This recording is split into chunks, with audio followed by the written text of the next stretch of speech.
ตัวคอนเซปต์งานนะครับผมอยากพูดถึงเรื่องสิ่งที่ผมได้เรียนรู้จากชีวิตประจำวันเหมือนว่าวันนี้มันเกิดอะไรขึ้นบ้างแล้วผมได้เรียนรู้อะไรจากมันบางวันมันเป็นแค่วันธรรมดาบางวันมันอาจจะมีเรื่องดีเรื่องไม่ดีเกิดขึ้นในชีวิตแล้วผมก็เรียนรู้จากมันอีกทีผมก็เลยนึกถึงงานศิลปะสมัยก่อนพวกศิลปินอย่างเช่นเวอร์เมียร์เนี่ยครับเขาเขียนชีวิตประจำวันที่มันไม่ได้มีความน่าตื่นเต้นเหมือนงานสมัยก่อนที่พูดถึงเรื่องความเชื่อศาสนาขนาดนั้นบางทีเป็นรูปแค่แบบผู้หญิงเทนมอะไรอย่างเงี้ยผมรู้สึกว่างานแบบนี้มันเข้าถึงคนได้มากกว่าเพราะว่าเรื่องศาสนามันเป็นเรื่องละเอียดอ่อนแล้วแบบไม่ใช่ทุกคนเขาจะเข้าใจแล้วบางคนเข้าใจก็ไม่เท่ากันพอดีผมตามช่อง The Wishlist อยู่ผมเคยดูคลิปหนึ่งที่พูดถึงการแบ่งประเภทศิลปะว่าพวกงาน Academy ครับมันจะเริ่มเรียนจาก Still Life ก่อนแล้วก็เริ่มพัฒนาขึ้นมาจะเป็น Landscape เป็น Portrait แล้วพอมีฝีมือมากขึ้นก็จะไปเขียนเป็นเรื่องงานรับใช้ศาสนาเป็นเรื่องวันสำคัญหรือว่าเรื่องความเชื่อครับแต่ว่าผมสะดุดอยู่คำหนึ่งคือมีการพูดถึง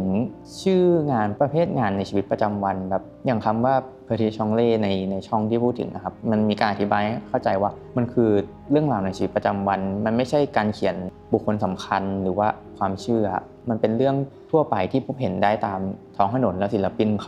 ขาบันทึกเอาไว้ผมค่อนข้างชอบชื่อนี้และคิดว่ามันตรงกับคอนเซปต์งานชุดนี้ด้วยก็เลยเอาชื่อนี้มาใช้ครับชื่องานว่า Lava on the Floor ครับเป็นภาพขาวดำส่วนลาวาจะเป็นสีแค่จุดเดียวในงานผมอยากเน้นอะไรที่มันไม่สำคัญให้มันดูสำคัญในงานเราอินสปายจากงานมันมาจากเด็กเมื่อก่อนนะครับเราจะพูดกันว่าที่พื้นมีลาวาเราต้องอยู่บนโซฟาใครเหยียบพื้นคนนั้นแพ้เพราะว่าพื้นเป็นลาวาผมคิดว่าบางทีผมอาจจะเป็นแบบเด็กคนนั้นที่ขี้เกียจแล้วก็ไม่ยอมทำอะไรที่มันควรทำให้เสร็จบางทีผมก็วันนี้ไม่อยากเขียนรูปโดยอ้างหาเหตุผลว่าแบบผมทำมาติดกันตั้งหลายวันแล้วมันเหนื่อยแล้วเมื่อวานไปนู่นมาวันนี้ให้ตัวเองพักก็ได้ผมมองว่ามันเป็นข้ออ้างเดียวกันกับทำไมไม่ลุกไปทำอะไรแล้วแบบผมอ้างว่าที่พื้นมันเป็นลาวามันฟังไม่ขึ้นครับเหตุผลมันฟังไม่ขึ้นเลยพอโตขึ้นเรามีงานเรามีอาชีพเราไม่ได้ทำงานคนเดียวเราทำงานร่วมกับคนอื่นมันมีความรับผิดชอบที่ต้องทำด้วยตัวงาน Lava on the Floor ครับเคยมีคนให้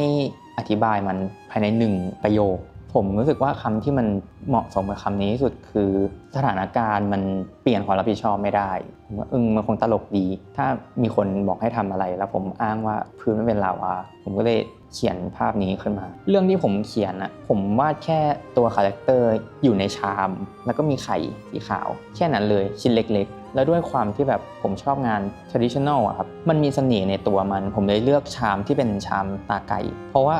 ผมไปเห็นชามตาไก่หลายประเภทมากทุกวันนี้เมื่อก่อนมันจะเป็นแค่ชามกระเบื้องแล้วก็เรากินก๋วยเตี๋ยวเรืออย่างบ้านเราจะเข้าใจดีผมไปเห็นมันอยู่ในถ้วยกระดาษครับแต่เขาสกรีนลายชามตาไก่เข้าไปแม้กระทั่งตอนที่ผมไปเลือกซื้อชามมาเพื่อจัดซิลไลฟ์เขียนนะครับผมสั่งชามมาพอมันมาส่งผมเพิ่งเห็นว่าชามมันเป็นพลาสติกด้วยซึ่งตอนที่คิดไว้มันเป็นชามกระเบื้องในรูปครับพอสั่งมามันเป็นพลาสติกผมก็ผมมองว่าโลกมันพัฒนาไปแล้วเรามีชามที่สะดวกขึ้นเพราะว่าชามกระเบื้องมันแตกได้แต่มีทั้งพลาสติกมีทั้งกระดาษแต่คนก็ยังเลือกที่จะกินตาไก่ลงไป